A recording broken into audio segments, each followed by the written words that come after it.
Burnout, not just a figure of speech anymore. It's actually been declared a legitimate medical diagnosis by the World Health Organization. It is officially defined as a syndrome resulting from chronic workplace stress that has not been successfully managed.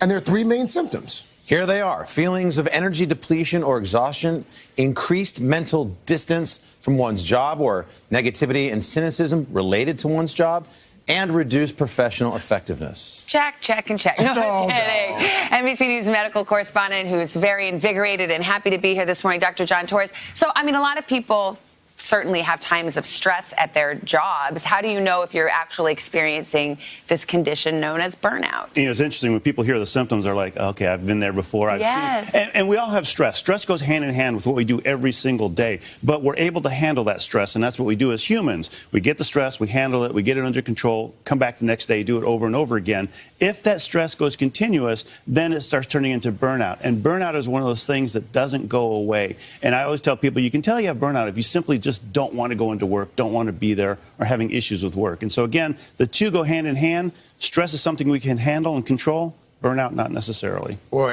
what can we do about it? I mean, a lot of folks have jobs that are very stressful, and oftentimes I would imagine that is what leads to the burnout. You can quit on live TV. No. Wow. I'm not quite there yet. Well, first and foremost, you want to recognize the symptoms. You want to recognize the cynicism, the fact that you're at work and you simply don't want to be there. You're burning out. You're not able to enjoy the things you used to enjoy. Try and take time off from work if you can, and that means just completely disconnecting. And like you said, over the 3-day holiday, hopefully people were able to do that and they were able to get away a little bit, and that can reinvigorate you. And if worse comes to worse and none of these seem to be working, then simply look for another job if you can. Consider changing jobs. What can management do to help alleviate this? So management can do a couple of things, and one of them is they can give you time off where they don't contact you and they don't get a hold of you, and that's probably the biggest thing, because we've all been there on the weekends where we're answering emails and taking care of things. If you can just check out completely, and I tell people, imagine if you just went on a camping trip and you couldn't answer your cell phone for 3 days, or you couldn't get an email for 3 days. That's the kind of break you need, and it might not be 3 days long, but you need it every now and then. And if you're getting to the point, look at your employees. If they look like they're starting to burn out, if they're starting to be cynical, if they're starting to be a little snippy at work and arguing with each other, productivity is going down, that's probably a good sign that burnout's starting to happen, and that's when a good manager needs to come in and say, we need to take But if you can't realistically quit or get a new job, is there anything that you can do, just little things on the job every day to help out? So there's little things you can do on the job to help out. And again, first and foremost, recognize that burnout is happening and try and see if you can disconnect a little bit. Talk to your managers and say, hey, this is one of those things I really want to take care of. I really want to get under control. And then when you go home, a big thing to think about is simply get away from this for a while. Even if it's just for 20 minutes, 30 minutes, disconnect from your cell phone so you're not constantly on it. And that doesn't just necessarily mean work, but social media as well. Even if you could take a little walk at work or something, it would probably help a little bit. Me time is extremely important. Yeah. And the thing is you don't want to work, you don't want to live to work, you want to work to live. Amen. That's the big thing. Dr. John. Thank you very much.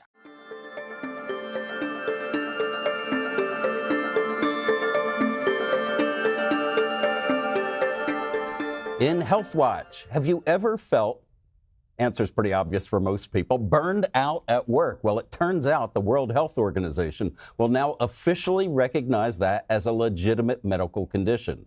The agency, which guides many health providers, will now include burnout in its International Classification of Diseases Handbook. Symptoms, they say, include feelings of exhaustion, workplace cynicism, and difficulty doing a job successfully. Joining us now from Fort Lauderdale, Florida, is Dr. Daniel Bober. Dr. Bober is a psychiatrist and a certified addiction medicine physician. Welcome, doctor. Thank you.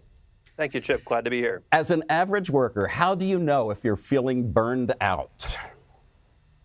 Well, I don't think there's an objective test necessarily, but I think I've seen it myself in the medical profession. You know, people that just don't want to be at their job anymore, they become depressed, they, can't sleep, they're gaining weight, and they're just sort of over it, And when you're talking about burnout, what you're really talking about is chronic stress. And chronic stress is a killer. It increases the risk of heart disease, of high blood pressure, of stroke, of cancer. It wreaks havoc on your body, and it can shorten your life expectancy. I want to share an experience that I had about 8 years ago, and that was quite disruptive in many ways. It happened in the morning of January 5th, 2010. And as I opened my eyes, the room was still dark around me. I felt a bit disoriented. And when I finally managed to turn the light on, I realized that instead of my usual pajamas, I was wearing some kind of green and white shirt. You know, the type of shirt that covers you pretty well on the front side, but there's not much to cover you on the back side. I thought that must be some kind of hospital. So what I did, I sat at the edge of the bed for a while, and I looked at the room around me. In fact, there was not much in the room. It was completely empty. And being an introvert, I needed some time to figure out what I was going to do next. So I waited there for maybe something like 20 minutes, listening to the sounds around me. I thought maybe someone would come, maybe something would happen. But after 20 minutes, nothing happened. So I thought, I'm not going to spend my whole day here. And after a while, I decided I was going to stand up, reach for the door, and then I went into the corridor. And when I arrived into that corridor, I saw a lady with a white coat, nice badge, pens and pencils. I thought, this lady must be a doctor, and she's going to help me. So I went to the lady, and I said, what happened? What am I doing here? She said, Mr. Mowgli, you just had been through a burnout, and you are in a clinic near Lake Geneva. So I said, what shall I do? What are the next steps? How long will I stay here? She said, Mr. Mowgli, please, I guess you must be quite exhausted at the time, so I would advise, first thing you do, you go back to your room and try to get some sleep. That was frustrating. So I went back. I said, but what am I doing here? What shall I do? What are the next steps? For how long will I be here? She looked me straight into the eyes. She said, Mr. Mowgli, I have just told you, please go back to your room and sleep, sleep, sleep. That's what I did. But after a while, after a few days, few weeks in the hospital, there was a turning point. I was having lunch with one of the long-term patients in the clinic. Well, you know, it was not really like having lunch in a restaurant.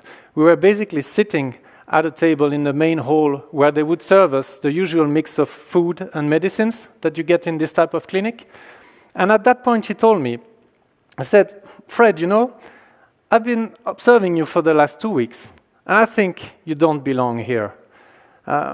You had a lot of visits from your wife, your friends, even your kids. So what are you doing here, Fred? I think you have a life outside of the hospital. But if you want to get out of here, at the end of the day, Fred, it's your call. You need to make it happen. And I can tell you, this was like an electricity discharge in my spine. Because at that time, I realized that if I really want to get out of the hospital and reconnect with life, I had to welcome disruption. I had to fundamentally and quickly change my mindset so that I could welcome that disruption, embrace change, and move on. And thanks to my resilience, and also to all the support that I got at the time, I could progressively recover and move on.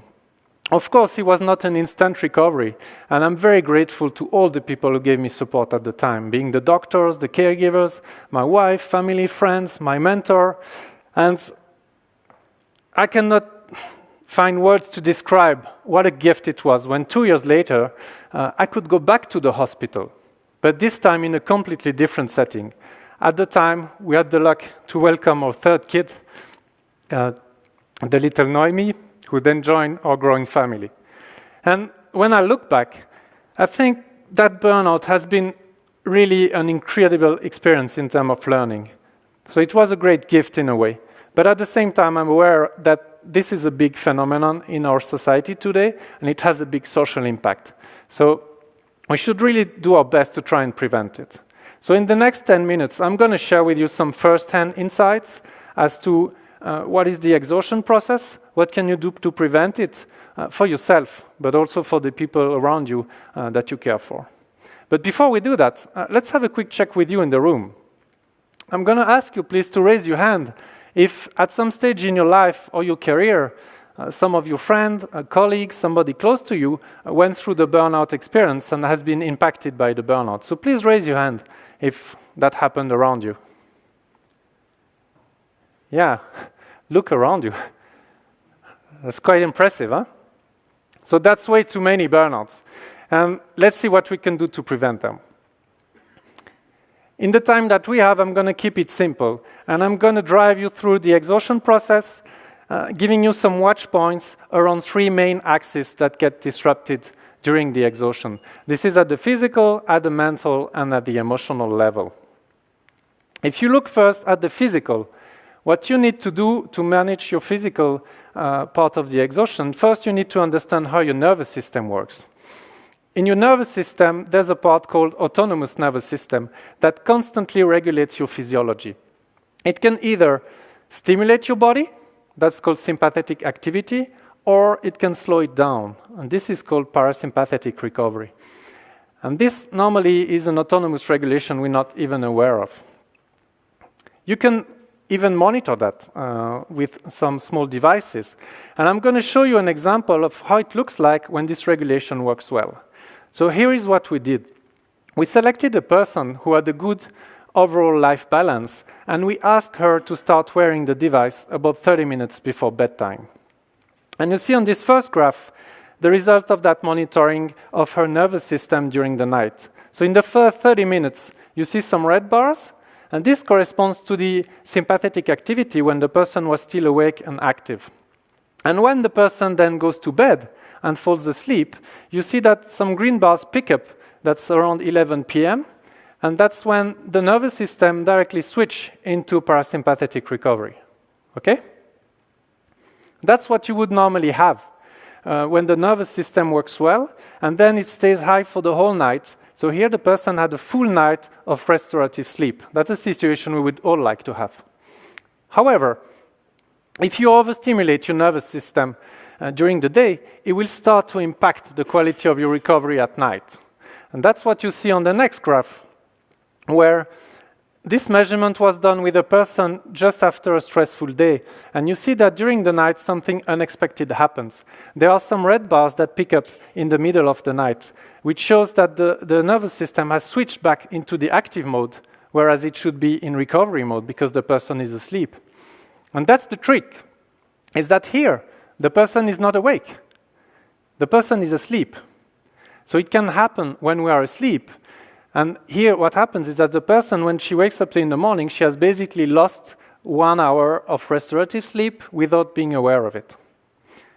And it becomes even worse when your stress becomes chronic and you are more advanced into the exhaustion process.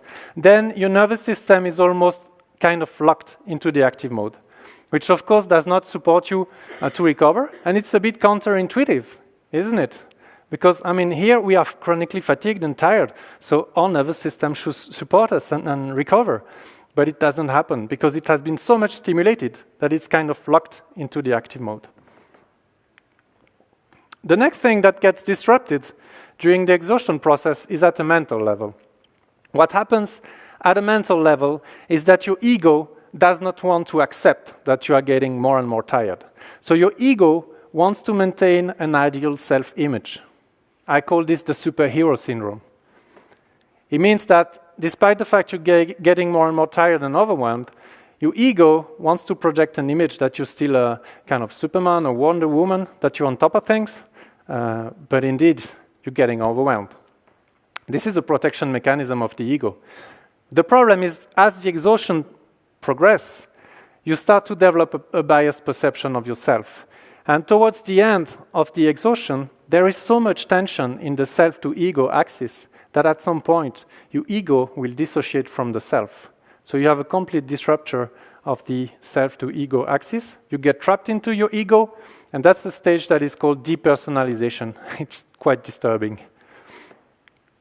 At an emotional level, what happens is that you basically lose your ability to regulate your emotions, and you get stuck into the negative types of emotions.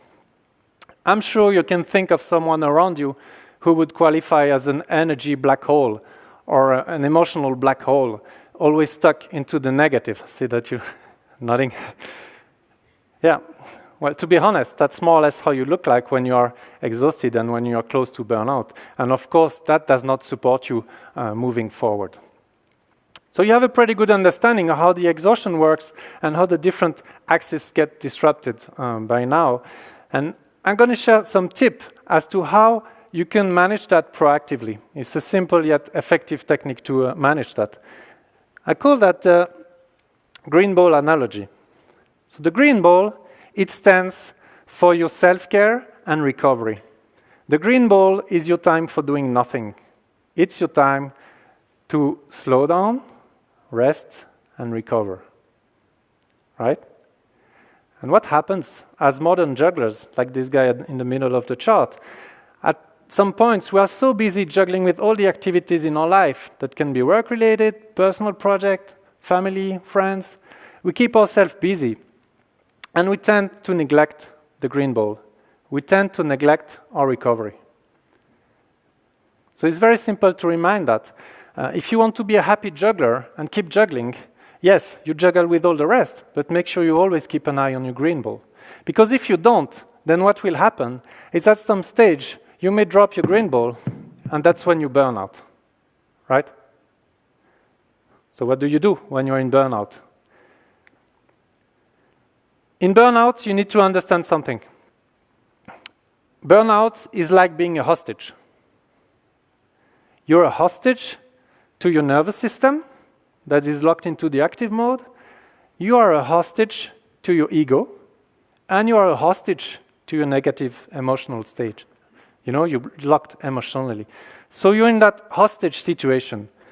And the question is, how do you get out of that? You know, how do you stop being a hostage? I got the response to that question from Professor Joel Cole-Reiser, who is trained as psychologist and hostage negotiator. And during his career with the FBI, George has been involved in many hostage negotiations. He has been involved, even himself, taken hostage 3 or 4 times during the negotiations. And here is what George told me. George told me at some stage, he said, yeah, Fred, you know, your burnout story, I think you're right. It's like a hostage situation. I think you're right, Fred. In burnout, it's like hostage. But think about it. Who is holding you hostage? Who is the hostage taker? Yourself. It's yourself. Right? It's yourself. So how do you get out of that? And that's the thing. It's a paradox because you're both the hostage and the hostage taker. And it explains also why you cannot get out of burnout on your own. You're going to need support from people around you who can be a secure base for you, who can help you rebond, create safe bonds. You know the attachment theory. You need to create safe and secure bonds among other human beings. That's what we are here for. We are here to care for each other. So you need that security that you cannot create within yourself because you're in that hostage situation. So you need that security from the secure bond and the secure base around you. Let me tell you what my friend Patrick did to be a secure base for me.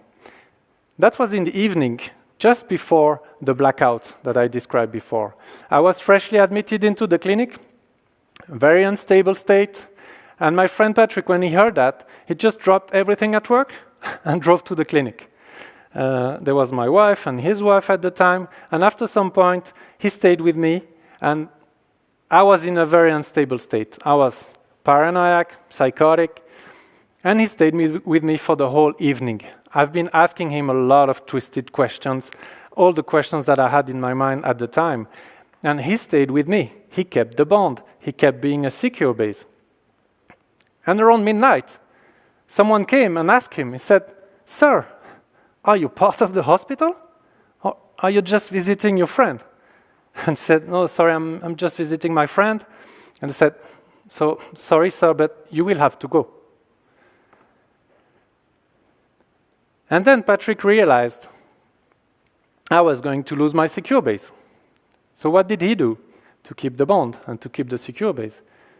He took his jacket off, gave it to me, and he said, "Take this, Fred. With this you will be fine." And I can tell you that without that jacket, I would probably not be here today. Because in the next week, after that event, that jacket was like a safe harbor. It was my secure base, right? So I want to ask you as a conclusion, we all have ups and downs in life. If you're in a point in your life where you're up, maybe it's time to look around you and look at your friend, look at your colleagues, and think about it. Maybe you can be a secure base for your friends and colleagues, and maybe it's the right time to lend your jacket to someone. And if you are in a low point in your life, please don't keep it for yourself. Look around you, look for your secure base, and reach out to them, because sometimes all we need in life is a good friend and his jacket.